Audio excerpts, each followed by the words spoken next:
بشر فؤادك كي يظل رطيبا، أن الذي يرجوه بات قريبا. بسم الله الرحمن الرحيم. أما رسالتي في هذه الليلة إلى الحاسدين. من هم؟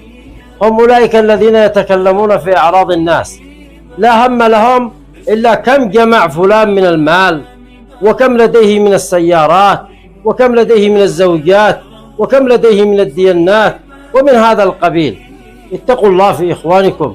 النبي صلى الله عليه وآله وصحبه وسلم يقول: العين حق، وإن العين لتسقط الرجل القبر والجمل القدر. وكم رأينا من حوادث، وكم رأينا من فجائع فجأ بها كثير من الناس.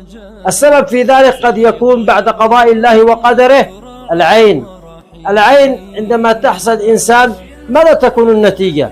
إما أن يصاب في نفسه أو أهله أو بيته. فكفوا أعراضكم، فكفوا ألسنتكم عن الكلام والطعن في الناس. بعض الناس إذا جلس في مجلس لا هم له إلا الشخص الفلاني، وكم لديه من أولاد، وكم لديه من سيارات، وكم لديه من زوجات. لا، فاتقوا الله في إخوانكم.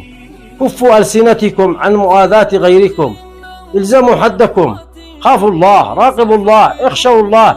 لا تكونوا سببا في إعاقة أسرة، لا تكونوا سببا في مصاب أسرة وقد تصاب بالحزن على مفقود لها.